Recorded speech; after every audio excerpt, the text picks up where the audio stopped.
President Trump returned to Washington after hailing the dawn of a new Middle East yesterday, with Israel and Hamas taking a significant step toward ending 2 years of war in Gaza.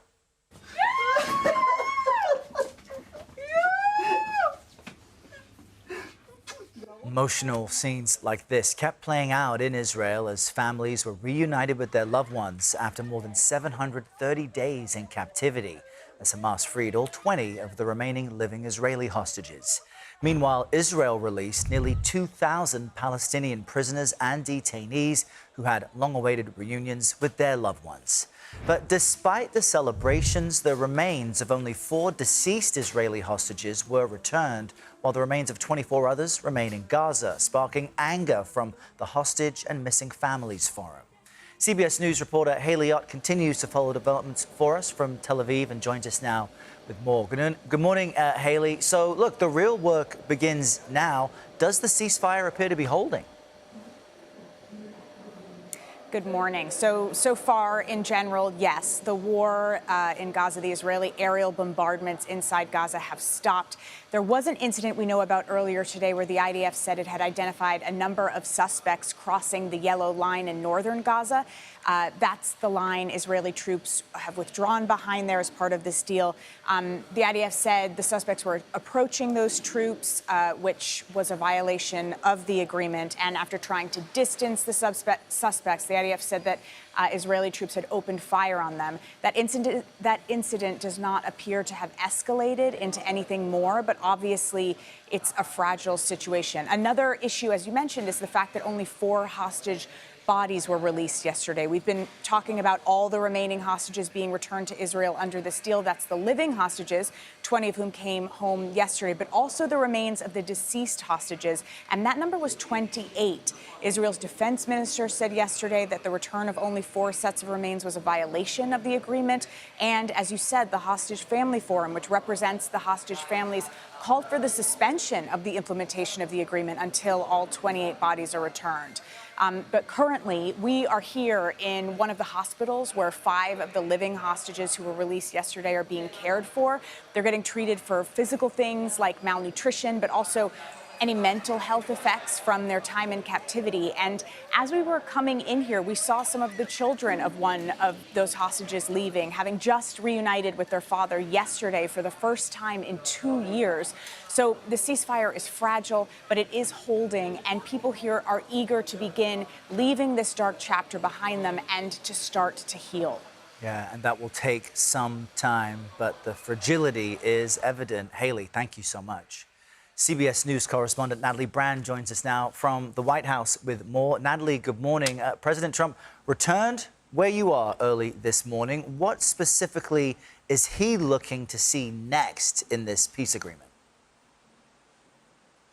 Good morning, Errol. The president says the next phase will really focus on rebuilding, restoring the basics to Gaza. And he also said that a number of countries approached him yesterday while he was at the peace summit in Egypt with more than 20 nations, or the president said 35, and said that they were offering support, monetary support, to help with the rebuilding of Gaza in this next phase. Here's more of the president reflecting on the past 24 hours while on Air Force One returning to Washington. Take a listen. A historic day, to put it mildly, right? Wasn't it amazing? Even that last meeting, when you see the heads of those countries, those are serious countries, right? But I thought it was fantastic. Now, the president yesterday also said that he wants to see, obviously, Gaza demilitarized. That's a big part of his 20-point plan, but that it will need what he called an honest civilian police force. Details of that remain unclear. And we know that his plan also calls for a temporary apolitical committee comprised of Palestinians and international experts to provide some governance for now, with oversight from a board of peace, with the president as a chairperson and also other heads of state involved. The timeline of that a bit unclear, as are some of these other, big challenges ahead. Disarming Hamas, a future for Gaza without Hamas. Hamas has previously said that it wouldn't disarm arm unless a sovereign Palestinian state was established. And the president was asked about a two-state solution yesterday on the plane. He didn't really answer, but said, we'll see, Errol. And what's interesting, Natalie, is, of course, the administration and Republicans are praising this, but high-profile Democrats are also publicly giving the president and the administration credit for this work. Tell us about that. That's right, including former President Biden, who, as you know, Errol, his administration up until the final moments of the Biden administration in the White House were working on trying to secure hostage release and a ceasefire. The former president on social media said that he is deeply grateful and relieved that this day has come, that the last living 20 hostages have returned home.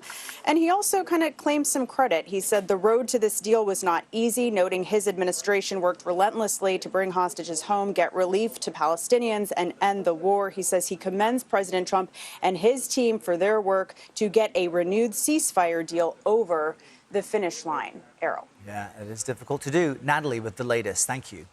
It has begun making its way into Gaza, where, as you know, it's been desperately needed. The UN says it will allocate an additional $11 million from an emergency fund to help Palestinians in need. On the Daily Report last night, Nancy Chen spoke to the co-founder of Gaza Soup Kitchen about what people need right now. Well, they need water, and the issue is the infrastructure has been bombed.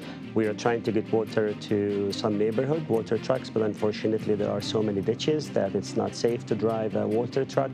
And we're hoping that the municipalities, the different NGOs, I'm praying that UNRWA will be back in the ground, UNRWA responding and delivering aid at stake. People need water, they need food. I'm so happy the bomb stopped falling.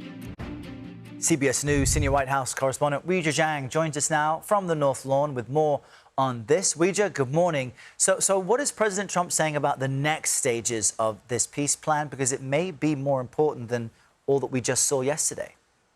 Good morning, Errol. Good morning to everybody. Well, President Trump was trying to use that momentum from yesterday's remarkable day to really try to focus on the future of Gaza. And he actually said that most of the hard work, the hardest work, has already been done, and that rebuilding will be relatively easy. But there is so much else to consider, Errol. There are many questions that have to be answered, even with regard to the peace agreement. For example, will Hamas give up all of its weapons? Even though the president has talked about a peace board, there's still questions remaining about how Gaza will be governed. And of course, as he talks about rebuilding, there is a big question about who is going to pay for all of it. Take a listen to what the president said. I'm pleased to announce that numerous countries of great wealth and power and dignity have come forward to me, and just today and over the last week, to say they want to help in the reconstruction of Gaza. But we don't have a list of what those countries are, Errol, or how much they are willing to shell out. We do know that regional experts estimate that it could cost about $53 billion to rebuild Gaza. So there are many other points, obviously, to the president's peace plan. Right now, he is still flying high. He just arrived back to the White House a few hours ago, and I'm confident that we will hear more about his vision for what he calls a new Middle East in the coming days, Errol. Yeah, and we'll stay close to you for that. Weijia, thanks so much. Sure. Now, President Trump on Monday urged more Arab leaders to join the Abraham Accords. This is a 2020 peace deal from his first term between the U.S., Israel, and several other nations. Here's his message. I hope that every one of the countries that we're seeking, Jared, I hope they join quickly. No games, no nothing. Just join, get it. It's going to be a great peacemaker. It's really going to bring it together beyond anybody's wildest dream. So instead of building fortresses to keep enemies at bay, the nations of this region should be building infrastructure to weave your commerce closer together. So what do the Abraham Accords actually do, and what might more countries joining mean? Well, the 2020 peace deal was originally signed by the U.S., Bahrain, and the United Arab Emirates, the UAE, and then by Morocco months later. It established diplomatic relations between Israel and each of these nations. Now, Sudan did agree to join, but due to the military coup and current civil war in the country, it has not been formalized. Without diplomatic relations, countries cannot formally work on economic or security initiatives. And in some cases, citizens of those nations cannot even directly communicate with each other, let alone travel between those countries. Before the Accords, those dialing with an Israeli country code were even blocked from calling people in the UAE. Now, the Abraham Accords marked the first time Arab countries had established formal relations with Israel since 1994. Before then, Egypt and Jordan were the only Arab nations to recognize and work with the State of Israel.